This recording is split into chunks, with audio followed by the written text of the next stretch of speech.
बच्चों, let's read the question. आपको यहाँ पे 3 कॉलम्स दिए हुए हैं क्वेश्चन में।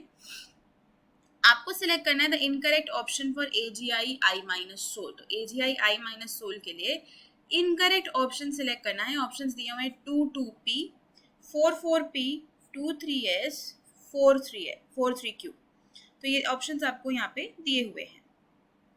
तो अगर इस क्वेश्चन में हम देखें हमारा की कॉन्सेप्ट क्या है, तो हम यहाँ पे काफ़ी चीज़ें डिस्कस करने वाले हैं। मेजरली हम पहले AGI I माइनस की ही यहाँ पे बात कर लेते हैं, उसी से सारी बातें निकलेंगी। तो ये क्या है, एक नेगेटिवली चार्ज्ड सोल है। ये एक नेगेटिवली चार्ज्ड सोल है क्योंकि इसमें I माइनस यानी कि एक नेगेटिव आयन अक्यूमुलेट हो रहा है AGI पे। तो अगर ये AGI की सोल है तो इस पे ये माइनस चार्ज जो है एक्यूमुलेट हो रहा है इसके आसपास, जो इसको नेगेटिवली चार्ज्ड सोल बना रहा है। तो ये चीज़ यहाँ पे क्लियर होनी चाहिए। अब बढ़ते हैं आगे। तो अगर मैं बात करूं फर्स्ट ऑप्शन की, यानी कि सेकंड को इसने मैच किया हुआ है सेकंड वाले से एंड देन पी से। तो सेकंड यानी कि एक नेगेटिवली चार्ज्ड सोल है, AGI I माइनस बिल्कुल है। फिर यहाँ पे सेकंड क्या है आपका, it can be coagulated by metal oxide sol, बिल्कुल हो सकता है।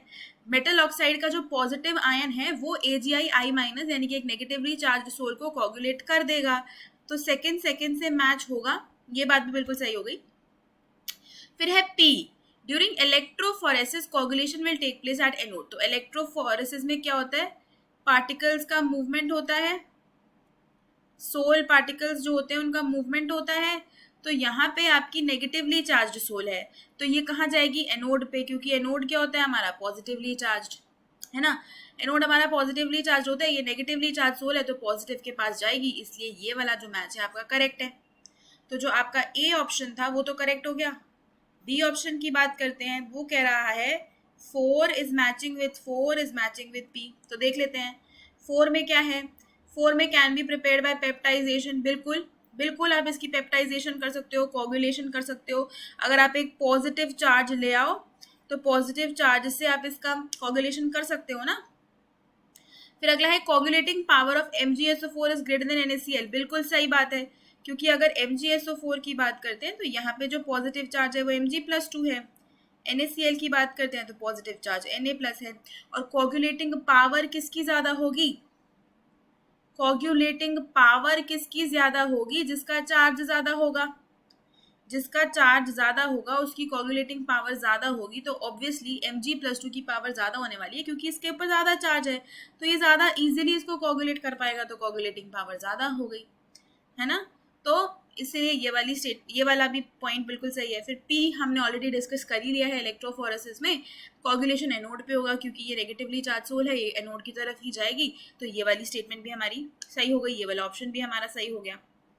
अब बात कर लेते हैं सी ऑप्शन की। सी ऑप्शन में आपके पास दिया हुआ है सेकंड मैच कर रहा है थर्ड से और वो मैच कर रहा है एस से। तो देखो आपके पास सेकंड क्या है, नेगेटिवली चार्ज कोलॉइड, ये बात तो बिल्कुल सही है, प्रूव्ड है। तीसरा है coagulation value of Na2SO4 is more than MgCl2, ये वाली स्टेटमेंट भी सही है। यहाँ पे हमने कंपेयर की थी कोगुलेशन पावर की, कितनी पावर से कोई कोगुलेट कर पा रहा है, तो वो डिपेंड करता है चार्ज पे, जितना ज़्यादा चार्ज होता है उतनी ज़्यादा कोगुलेशन पावर होती है। लेकिन अगर कोगुलेशन पावर को Cp लिख दूँ और कोगुलेशन वैल्यू को Cv लिख दूँ तो इनके बीच में इन्वर्स रिलेशनशिप होता है। मतलब अगर किसी की कोगुलेशन वैल्यू ज़्यादा है उसका मतलब ये हुआ कि उसका हमें ज़्यादा अमाउंट लेना पड़ेगा कोगुलेट करवाने के लिए, क्योंकि कोगुलेशन वैल्यू क्या होती है, कितने मिलीमोल्स ऑफ इलेक्ट्रोलाइट की ज़रूरत आपको पड़ेगी कोगुलेशन करवाने के लिए। तो अगर किसी की कोगुलेटिंग वैल्यू ज़्यादा है, मतलब ज़्यादा अमाउंट में हमें वो चाहिए होगा, तो मतलब उसकी पावर कम हो जाएगी ना। जिसकी पावर ज़्यादा है वो कम अमाउंट में ही ज़्यादा कोगुलेशन कर देगा, तो इसलिए इनके बीच में एक इन्वर्स रिलेशनशिप होता है। तो थर्ड कह रहा है कि जो कोगुलेशन वैल्यू है वो Na+ की Mg+2 से ज़्यादा होगी, तो ये वाली स्टेटमेंट हमारी सही हो गई है क्योंकि कोगुलेशन पावर और वैल्यू इन्वर्सली रिलेटेड है। और एस की बात करें तो इलेक्ट्रोऑस्मोसिस में the level of dispersion medium will increase on the cathode side, ये वाली स्टेटमेंट भी बिल्कुल सही है, क्योंकि अगर हम इलेक्ट्रोऑस्मोसिस की बात करते हैं ना, अगर हम बात करते हैं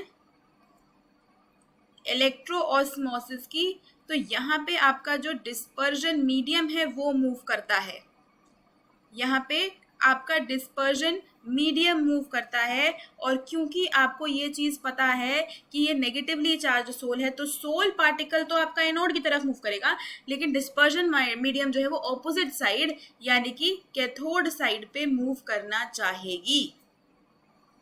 तो ये स्टेटमेंट हमारी बिल्कुल सही हो चुकी है, तो ये ऑप्शन बिल्कुल सही है। अब बात करते हैं डी की। तो डी में आपके पास फोर्थ है, can be prepared by peptization, बिल्कुल सही है, पेप्टाइजेशन से इसको प्रिपेयर करा जा सकता है। फिर है तीसरा, तीसरा हमने ऑलरेडी प्रूव कर दिया है, यहाँ पे कोगुलेशन वैल्यू Na+ की Mg+2 से ज्यादा है। लास्ट है क्यू। क्यू में क्या है, इलेक्ट्रोऑस्मोसिस में dispersion medium will increase on anode side, नहीं, डिस्पर्जन मीडियम का लेवल कैथोड साइड पे मूव करेगा, क्योंकि एनोड साइड पे तो आपके पार्टिकल्स मूव करते हैं, उसके ऑपोजिट डायरेक्शन में डिस्पर्जन मीडियम मूव करता है, इसीलिए ये वाला जो आपका ऑप्शन है ये इनकरेक्ट हो जाएगा। और इस पर्टिकुलर क्वेश्चन का करेक्ट आंसर भी यही हो जाएगा, क्योंकि हमें इनकरेक्ट बताना था। तो आंसर इस क्वेश्चन का हो जाएगा option D. Hope you understood it well, best of luck.